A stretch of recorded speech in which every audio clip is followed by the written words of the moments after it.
Sadashiva Samarambam Shankaracharya Madhyamam Asmadacharya Paryantam Vande Guru Paramparam Om Om Ishwara Om Shanti Shanti Shanti Om.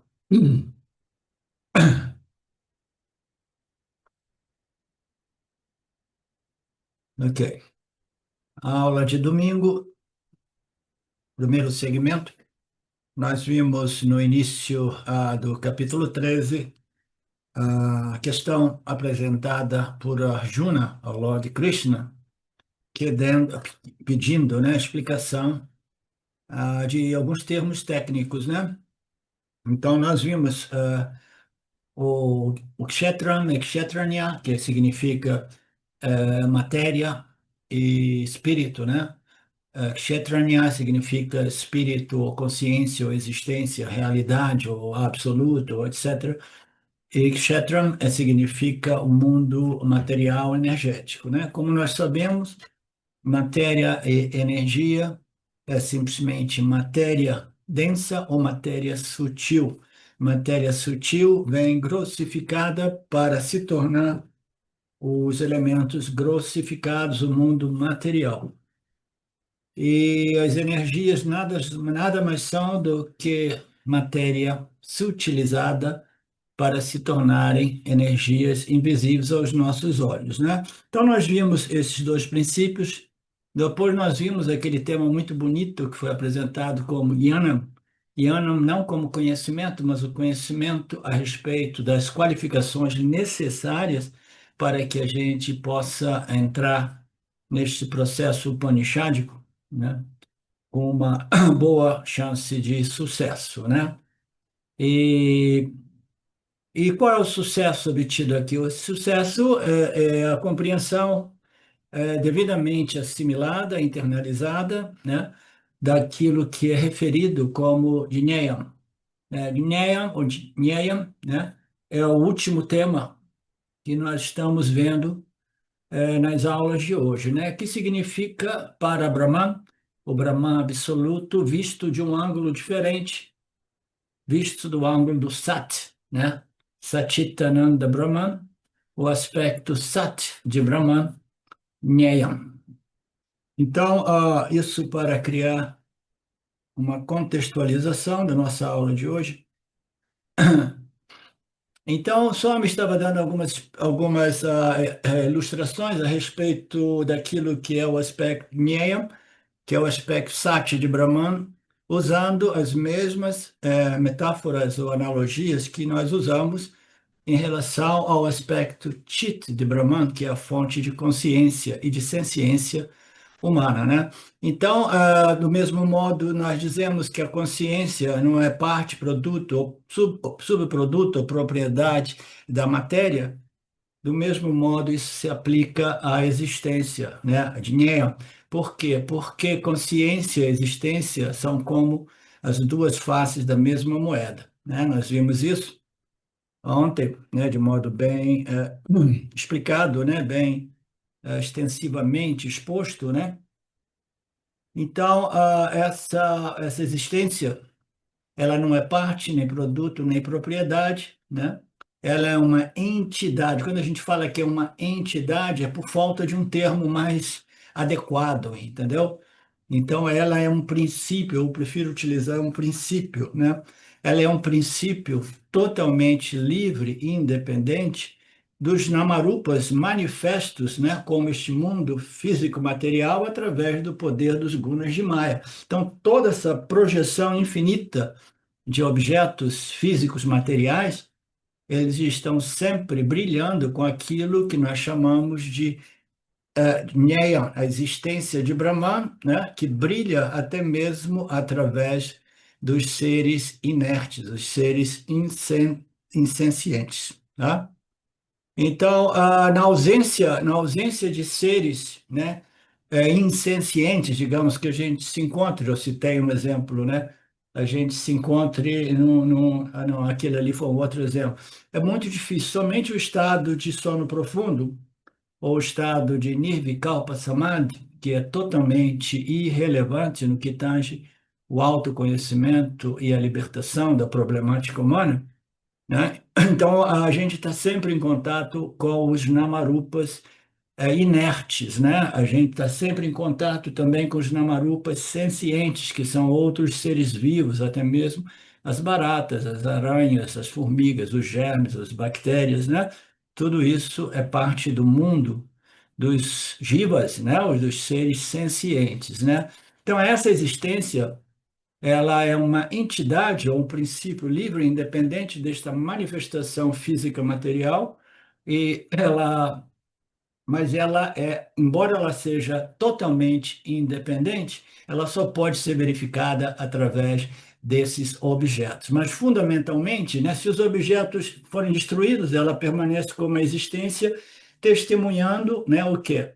A destruição de tudo aquilo que era sobreposição dos gunas naquilo que é ela mesma, a própria existência, né? Então, ela não é parte, produto, ela não é limitada pelos namarupas que ela concede existência para, né? Na ausência, na destruição dos namarupas, ela permanece brilhando como existência, né? Existência sem refletores, sem objetos que refletem a si, como os namarupas, né? Na ausência desses namarupas, a gente não consegue testemunhar a nível experiencial a presença da existência. A existência precisa de objetos para que possamos dizer sim, agora sim eu estou em contato com a existência, né? Então, o Swami apresentou alguns exemplos bacanas. O mais bonito é aquele das viagens além da nossa atmosfera do planeta, né? No qual a luz, que é um símbolo da consciência de Brahman, né? Ela não aparece porque não existe nenhum aparato refletor. A nossa atmosfera é composta por uma infinidade de poeira, de partículas, né? Que refletem a luz, né, a luz do nosso Sol, produzindo aquilo que nós chamamos de luz visível, né, visible light. Mas, na verdade, a luz está presente, mas não manifesta como luz visível, né? Visible light não é presente, por quê? Porque não existe um aparato refletor, né? Sempre aquela mesma história desses ensinamentos, dessa analogia vedântica, a mão está aqui, a gente vê a mão, a gente vê a luz, né? Na ausência da mão, se suponhamos que não exista nada, nada, nada, um vácuo atrás dessa mão, aí assim, não existe nada ali, não, existe a luz sem um aparato refletor. Então, a luz, que é um aspecto, é um símbolo do aspecto Chit de Brahman, é aquilo através do qual nós testemunhamos, né? Nós conhecemos, nós experimentamos, né? Os objetos em torno a nós. Então, é a luz da consciência, em analogia, né? Essa é a luz da consciência que ilumina e revela todos os objetos, tanto os objetos sencientes como os insencientes, né? Então, agora nós estamos fazendo essa mesma análise, levando em conta o outro aspecto de Brahman, que é Sat, tá? Na ausência de Anamarupas não é verificável, como nós já vimos, né?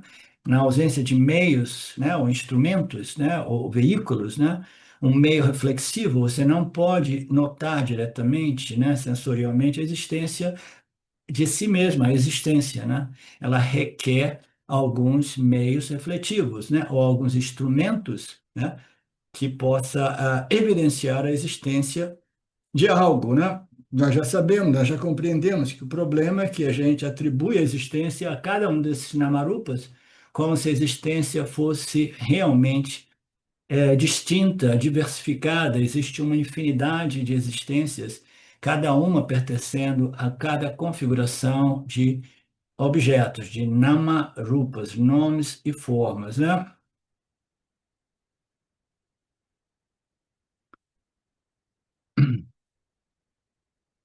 Então, o senhor me falou, você tem que percorrer um processo vedântico que não pode ser acelerado, né? Não pode ser forçado, é gradual a assimilação e compreensão deste corpo de conhecimento, né? Em primeiro lugar, o Swami diz que você tem que conceber uma existência que existe por trás de todo o universo manifesto, né? De todos os objetos existentes. Aí você tem que começar a apreciar esta existência além da existência dos namarupas, né? Então você vai observar a manifestação, o esplendor desta manifestação, né? Que é o, que é o cosmos, né? O universo físico material, e você vai não somente concebendo a existência, porque é um conceito extremamente sutil, né? Muito difícil. Ninguém consegue compreender o que é a existência. As pessoas, a nível científico, não conseguem nem compreender o que é o espaço, né? Nas palavras do Swami Paramartananda. Isso 25 anos atrás. Ele gosta de pesquisar essas coisas a nível de pesquisas, de buscas científicas, né? Então, primeiro você tem que conceber a existência, depois você tem que ser capaz de ver a existência não como individual, pertencendo a cada objeto, mas a uma existência não dual por trás de todos os objetos, né? E depois disso você começa a conceber realmente a consciência pura, como você remove intelectualmente todos os namarupas, e aí você consegue desenvolver essa visão vedântica, que é a visão daquele princípio mais invisível, mais sutil do sutil, que é a existência por trás de todos os Namarupas, e a gente vai ver que essa existência é totalmente livre e independente dos Namarupas. Os Namarupas não são céus autocontidos, eles não possuem uma existência própria, a existência é sempre concedida, né, por falta de um termo melhor. Swami Paramartananda e outros da nossa tradição costumam dizer é emprestada sem juros, né? Mas essa existência ela possui uma única fonte, que é Satchitananda Brahman, consciência, existência, a única realidade, né? Então, depois de você chegar a esse ponto de contemplação, você aprecia essa consciência pura, livre e independente dos objetos que a refletem, né? Então, depois disso, você tem que compreender as declarações finais dos Upanishads e reivindicar com convicção de que essa existência é a minha própria natureza. Essa existência é a única realidade. Eu sou essa existência consciente. Eu sou Satchitananda Brahman, né? Então, não é um tópico fácil, diz o Swami. Então, são as mesmas analogias nesses cinco princípios, né? Cinco da Satchitananda Brahman, né? Que começa com PPP. Não é parte, produto ou propriedade da matéria. Então, depois disso, eu tenho que dizer, por favor, concentre sua atenção na luz. Então, o Swami deu um passo para trás e apresenta mais uma vez a luz como um símbolo de Satchitananda Brahman.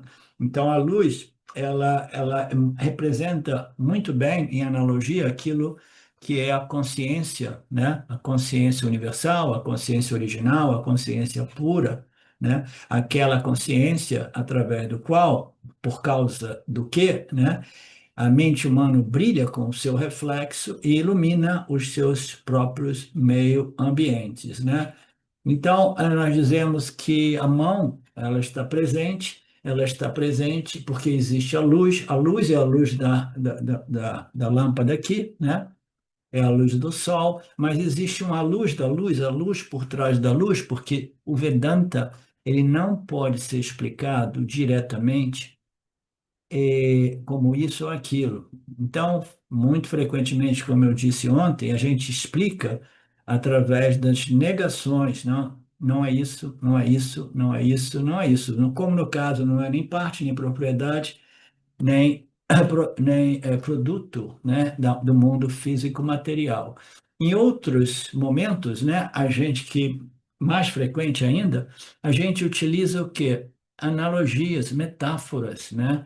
A gente não tem como apontar diretamente para Brahman, mas a gente pode apresentar metáforas do sono profundo, do mundo dos sonhos, da onda do oceano e da água, que é a real natureza tanto do oceano como da água. Então, todas essas metáforas são modos, né, dessas escrituras reveladas apontarem para a gente aquilo que é autoevidente.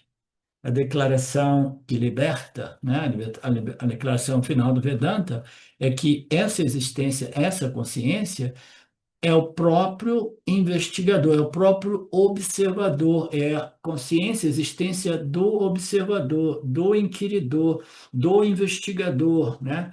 Daquele que está buscando compreender a natureza da realidade. A natureza da realidade é o que é a própria testemunha, consciência, existência do buscador, do investigador, do pesquisador, né? Então, essa é a declaração final para a gente compreender que a luz ela revela tudo como símbolo do aspecto Chit de Brahman. E uma outra analogia maravilhosa, né? Porque o Vedanta trabalha muito com analogia, é do espaço. Nós vimos diversas metáforas para explicar que existe somente um espaço, né? Quando nós colocamos todos aqueles potes de argila, a gente tem a sensação de que existe muitas separações de espaço, o espaço dentro do pote um, o espaço dentro do pote 2, 3, uma infinidade de potes. Então, cada um desses potes individualizou um espaço, né?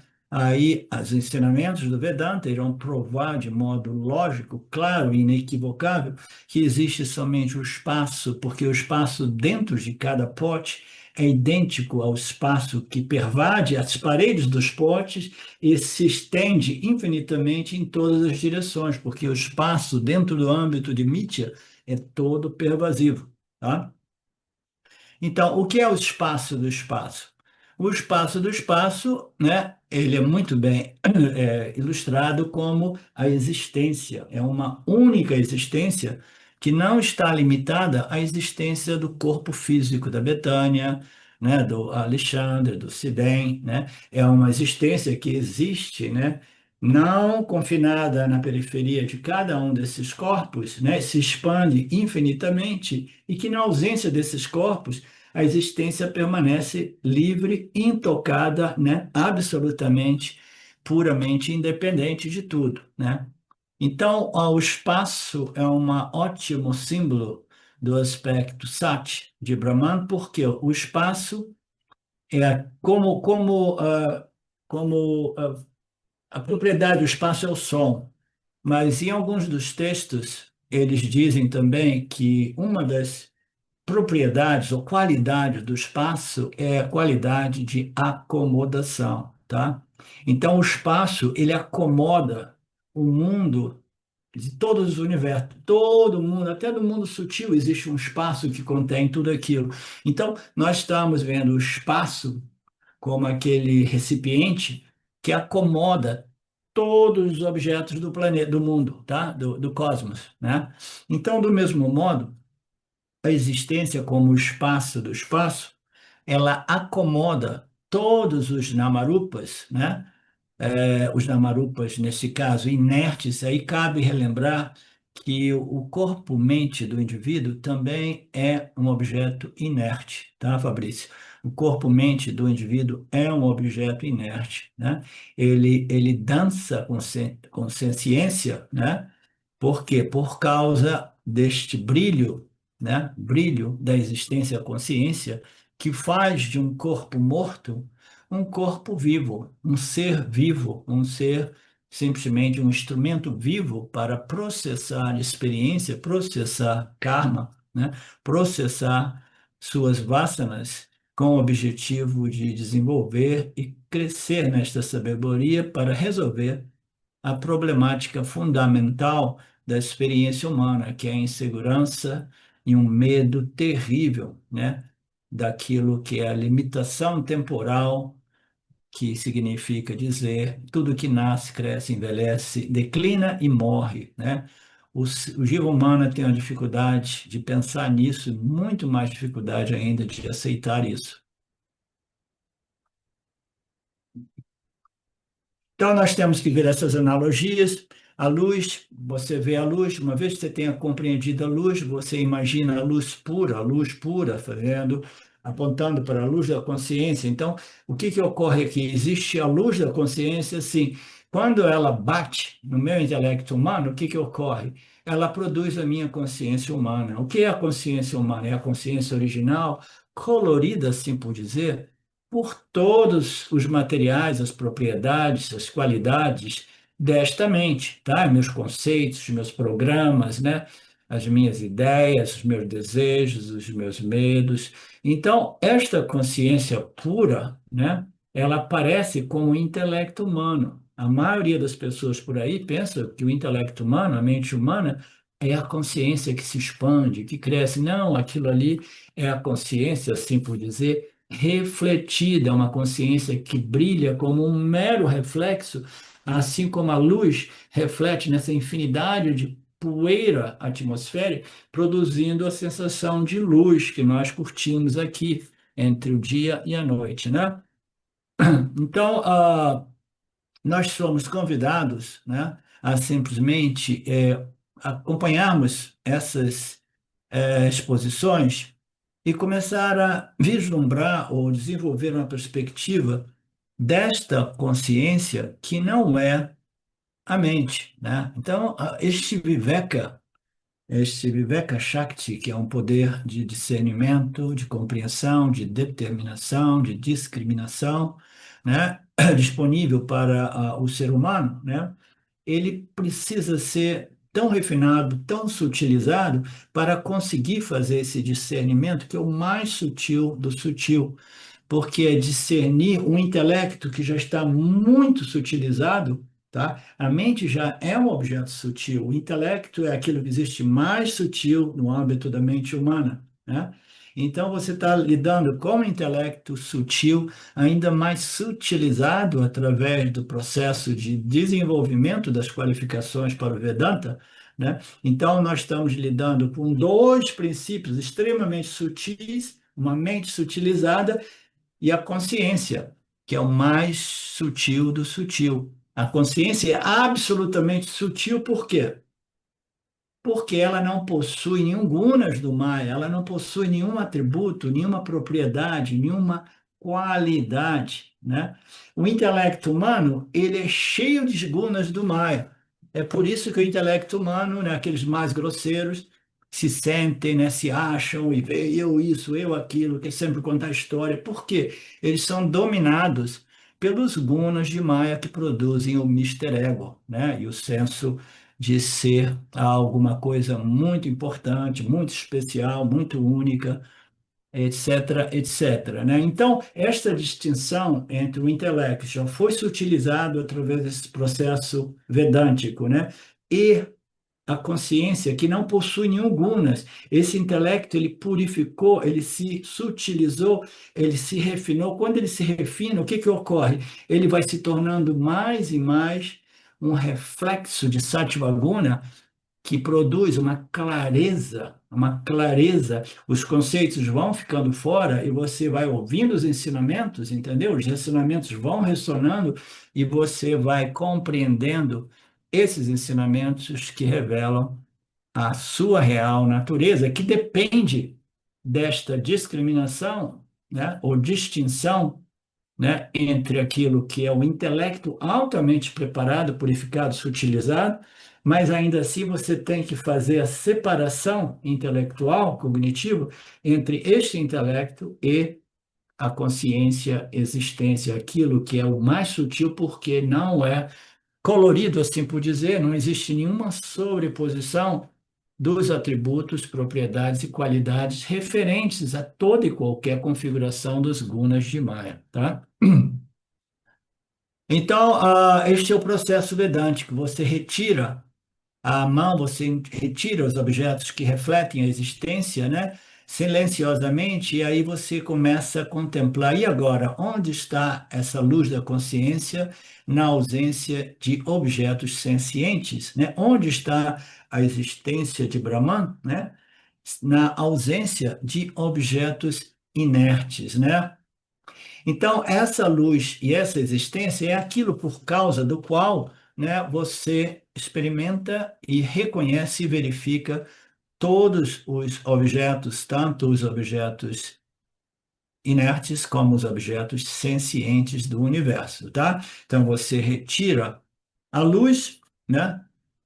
Você introduz a luz, depois retira o objeto que reflete a luz, você introduz o conceito da existência livre, independente dos objetos que a refletem, aí você desconta, você não pode realmente, literalmente, né, praticamente, né, remover aquilo que a gente não tem nenhum poder de fazer. Ishvara, através do poder de Maya, projeta tudo isso. A gente, se você quiser remover esse universo achando que ele representa uma distração intransponível, então você tem seguir o caminho do yoga e tentar se tornar um samadhi yogi, né? E talvez depois de alguns nascimentos você desenvolva a capacidade de viver a maior parte do tempo em Nirvikalpa Samadhi. Mas Nirvikalpa Samadhi jamais se traduz como uma libertação, mas uma dependência do yogi àquele estado mental que cancelou, né, os objetos sutis, cancelou os objetos físicos, né? Grosseiros, eu estou num estado onde os objetos sutis da minha mente já não estão presentes, os objetos lá fora já não estão presentes. Então, nesse estado, eu, do ponto de vista prático, né, experiencial, eu resolvi esse problema, né, momentaneamente, temporariamente, né, removendo os objetos que refletem o aspecto Chit e o aspecto Sati de Brahma. Mas qual é o problema com o Samadhi Yoga?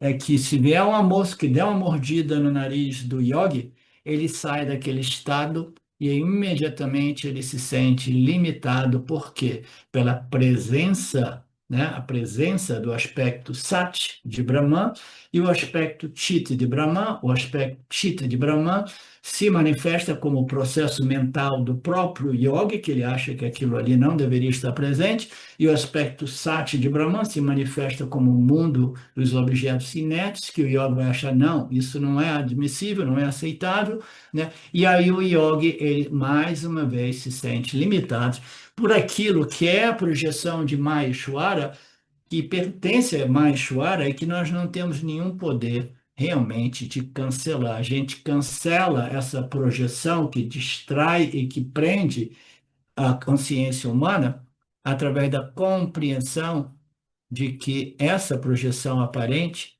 ela é meramente aparente, uma sobreposição de gunas, dos gunas, que em realidade só existe Sat Chit, de natureza una, não dual, a única realidade. E eu sou a última fase desse processo vedântico, é a reivindicação com total embasamento, com total clareza, que deve ser seguido pelo perfume da rosa, uma rosa sem perfume é uma rosa incompleta, é uma rosa falsa, digamos assim, né? Uma rosa de verdade. Nos Estados Unidos, eu morei 15 anos lá, até recentemente, e a coisa mais comum era a produção de rosas, porque o comércio lá vive desses eventos, Dia dos Namorados, Dia das Mães, dias disso, dia daquilo. Aí os supermercados, né, projetam, né, aquela venda em massa de rosas e rosas e rosas e rosas, rosas bonitas, elas não têm nenhum perfume. Vocês podem acreditar em mim, eu vivi 15 anos lá. São rosas falsas, né? Então, uma rosa de verdade, ela precisa ter o perfume, né? Então, esse processo vedântico que culmina com a Aham Brahmasmi, que depende desta reivindicação, ele será realmente, né, completo na medida que o indivíduo observa essa transformação mental, emocional, psicológica do corpo, mente, sentido. Sim, Betânia?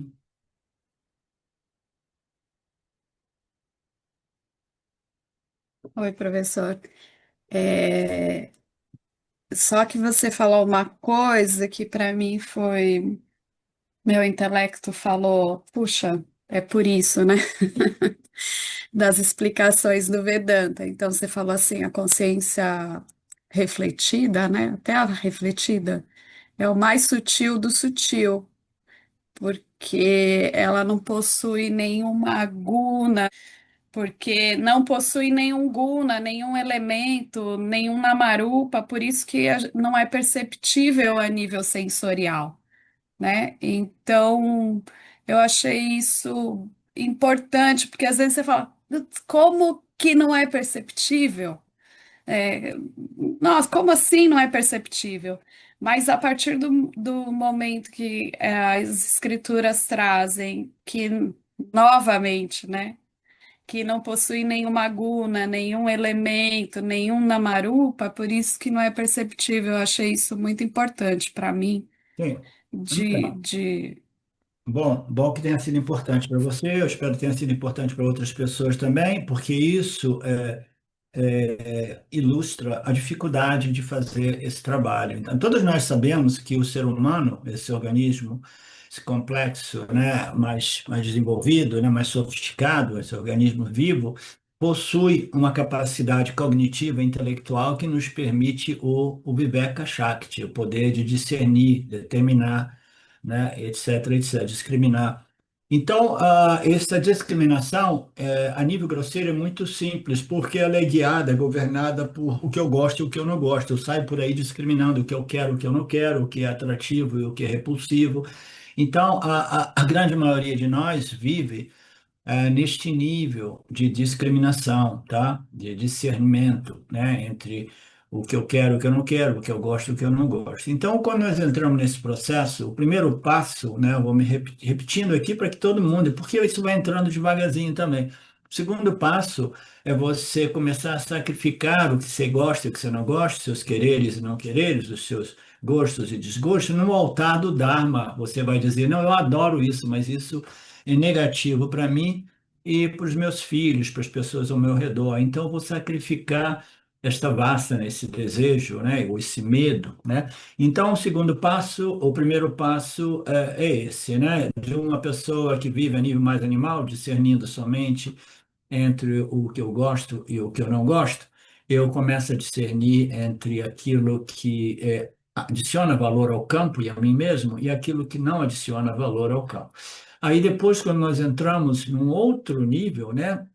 O segundo é o nível do Karma Yoga, discernindo entre viver uma vida em harmonia com as leis e os princípios de Deus, sacrificando os seus próprios gostos e desgostos, né? No terceiro nível, que é o nível mais Upanishad, nós somos convidados a fazer a discriminação entre aquilo que é Nirguna Atma, que é Satchitananda Brahman, que as escrituras dizem que é o mais sutil do sutil, e é mais sutil do sutil, porque a Satya, ela não recebe realmente, você tem que observar aquilo que é a consciência, a existência pura, entendeu? Livre, independente da sua manifestação, através desses instrumentos, desses namarupas que a refletem, né?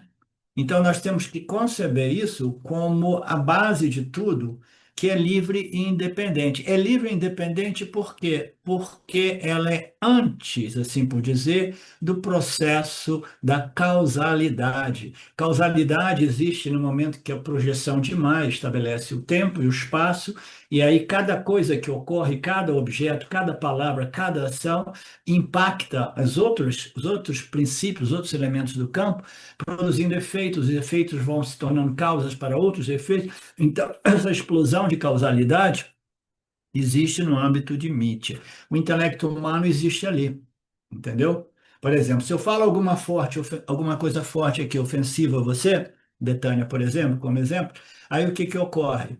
A sua mente vai receber aquele impacto. Por quê? Porque a mente é assim, né? A mente é parte de uma configuração dos gunas, né? Ela produz o Mister Ego, e o Mister Ego, naturalmente, a gente tem que lidar com muito cuidado com os Mister Egos, tá? Porque senão a gente provoca reações, né, que não vale a pena a nível de grupo também, né? Então, suponhamos, né, que você tenha uma mente. A mente, ela é em constante fluxo de modificação, porque tudo está impactando a mente, né? Ah, aconteceu isso, aconteceu aquilo, ah, pá, meu Deus, ah, pá, você perdeu o emprego, você ganhou isso, ganhou uma loteria. Então, a mente está sofrendo um fluxo de modificação constante, tá?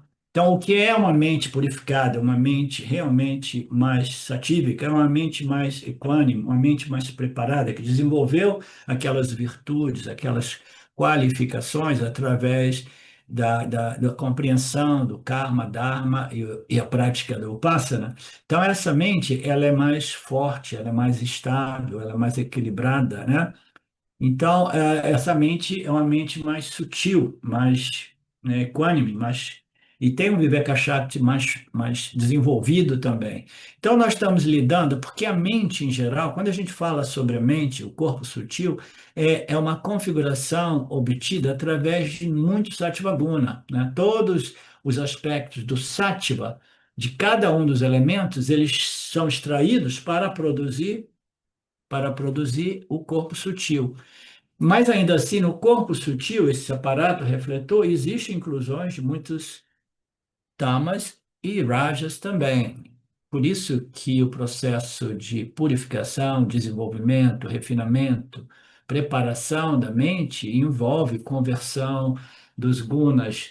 Tamoguna para Rajoguna, Rajoguna para Sattvaguna, porque você precisa de um corpo sutil e, consequentemente, de uma mente mais purificada, significando dizer, com mais proporção, tanto quanto maior, melhor, de Sattva Guna, né?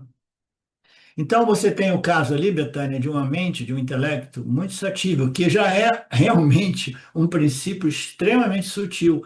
E agora, este instrumento, que é o único instrumento que nós temos para fazer essa discriminação entre a realidade e a realidade aparente, a consciência pura, livre dos gunas, e o intelecto, que é uma configuração dos gunas, você só tem esse intelecto. Esse intelecto tem que estar muito sutilizado.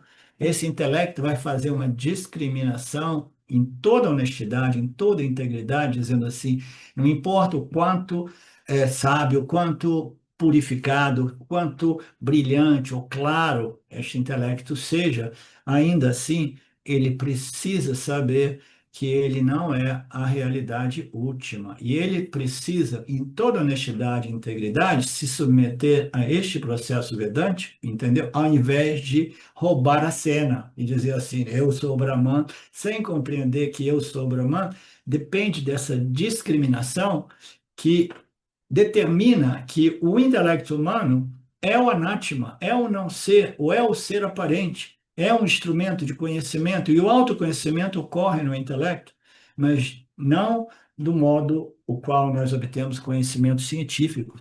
É um conhecimento a respeito daquilo que é a real natureza do intelecto, através do intelecto, e essa discriminação, Betânia, é a mais difícil, é extremamente sutil. Você está discriminando aquilo que é o mais sutil do sutil, porque não possui nenhuma propriedade ou atributo dos gunas, daquilo que é um intelecto que já é um princípio extremamente sutilizado, porque ele passou pelo Karma Yoga, Dharma Yoga, o Upasana Yoga desenvolveu essa sutilização, essa purificação, e este intelecto, ao invés de roubar a cena, deve dizer: agora sim, eu possuo um intelecto um pouco mais preparado para fazer essa discriminação com melhor chance de sucesso. Ok?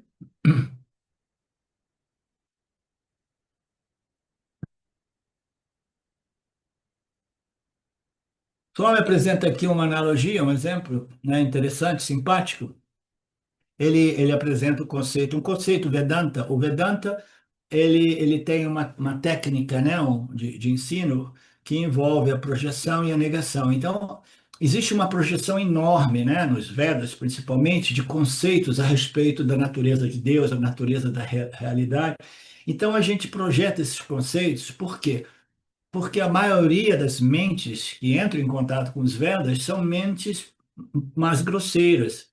Então, você não pode apresentar a realidade nua e crua, um Deus livre de qualquer propriedade, atributo, né? E, e características, etc. Você não pode. Então, você tem que fazer uma projeção, né, de uma realidade que, no início, permite ao indivíduo dar os primeiros passos nesse processo de exploração da natureza da realidade, né? Aí depois, né, depois de você apresentar essa falsa atribuição, você vai fazer a retração, né? Então você projeta conceitos e aí você retira esses conceitos. Por que que o Vedanta faz isso? Porque é o que Maheshwara faz também.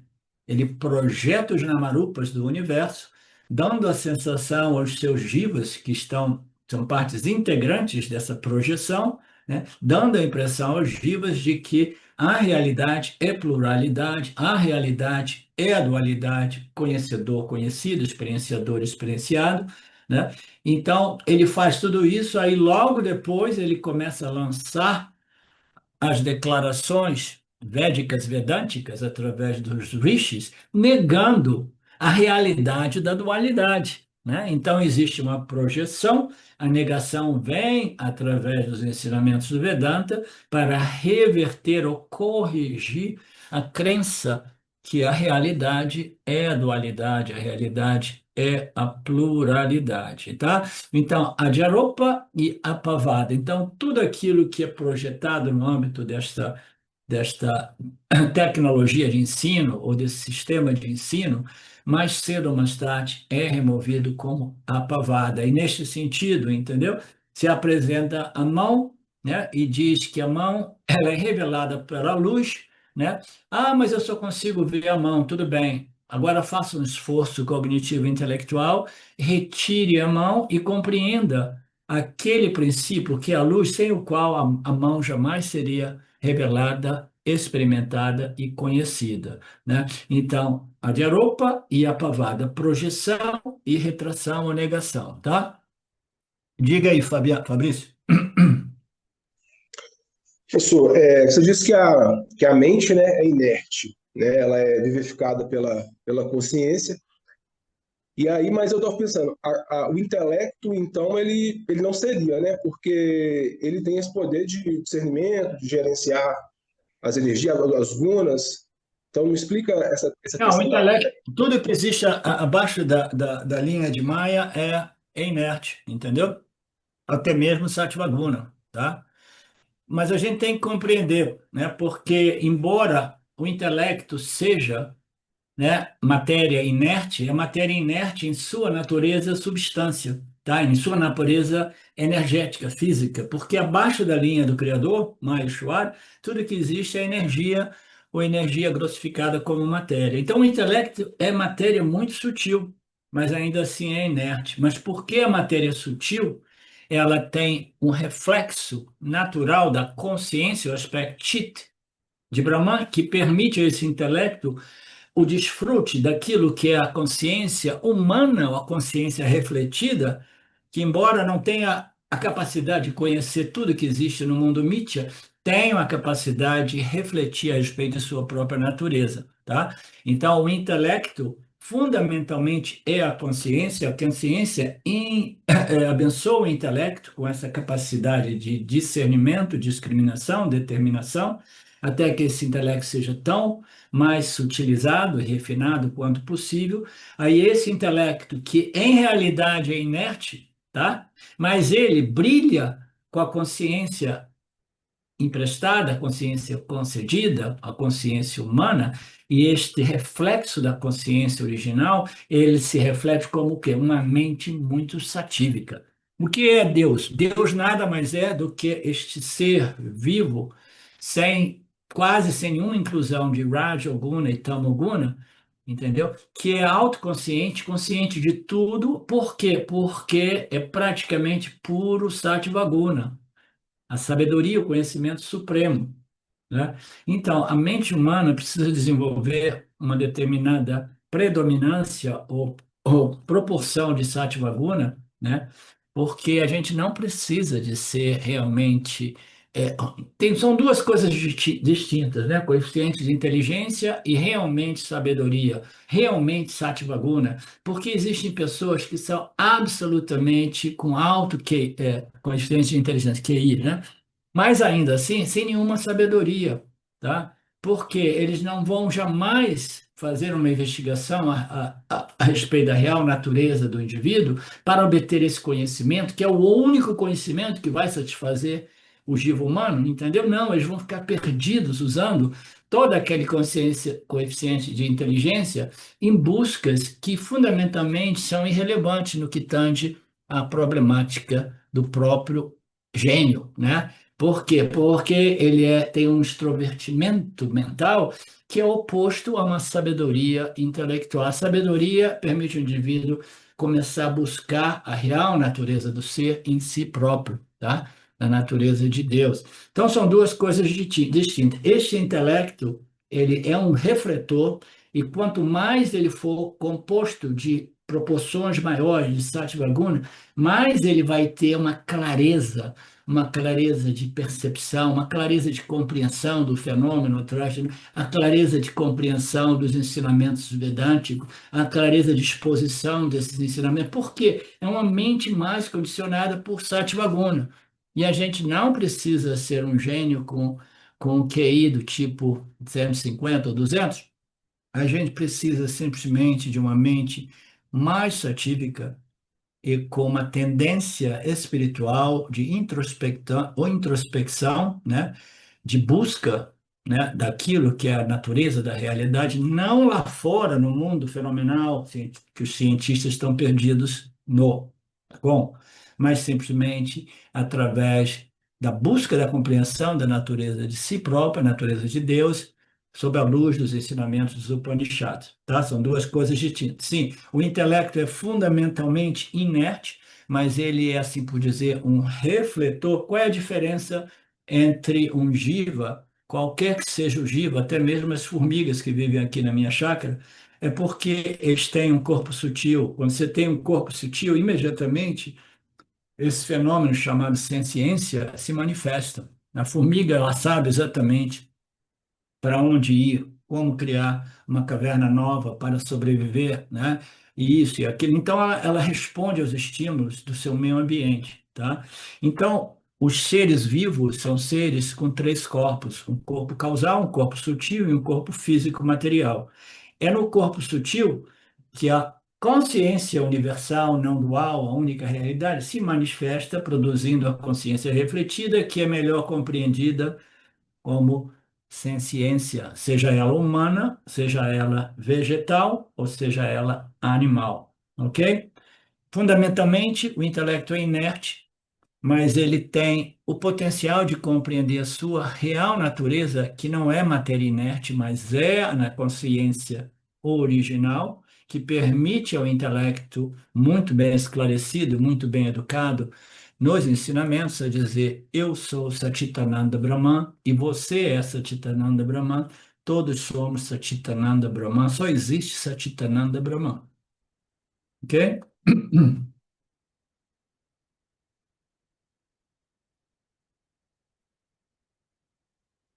Então, esse método de ensino é a de Aropa Pavada. A maioria de nós aqui hoje já conhecemos esse conceito.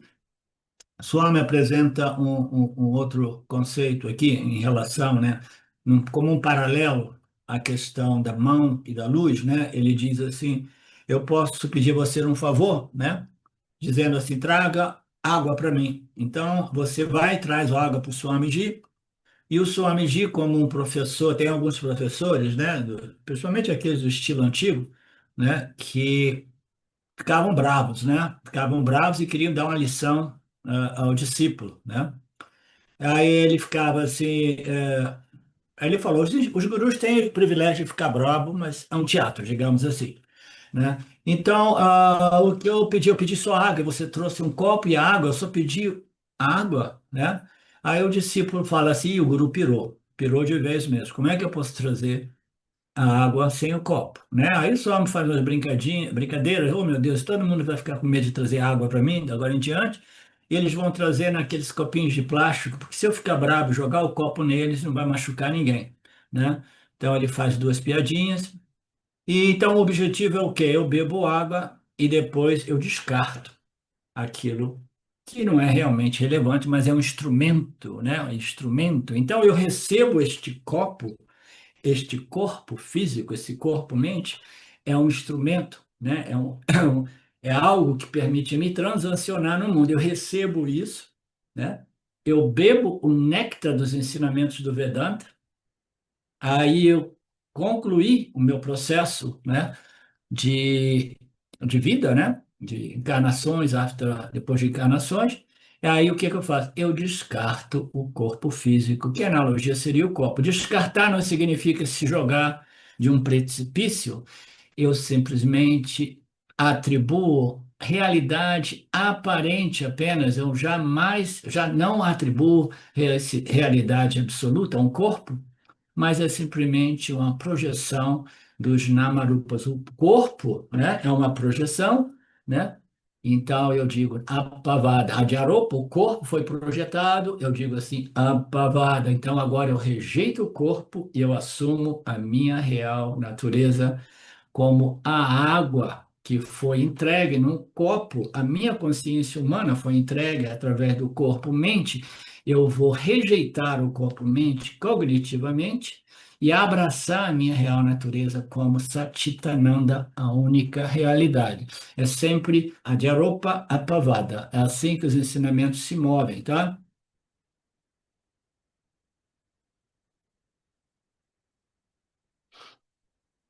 E o Swami diz no final assim, da mesma forma, ele estava se referindo a isso, né, com o exemplo da consciência, né? Vai, consciência e existência, como eu tenho dito, os dois lados da mesma moeda, né? Então você precisa, né, de um instrumento, você precisa de um recipiente, né, dependendo do exemplo, né? Mas ainda se você descarta aquilo que não é realmente relevante, né? E simplesmente ingere, em termos de conhecimento, aquilo que realmente é relevante no que tange a minha felicidade, a minha realização, como sempre livre, né?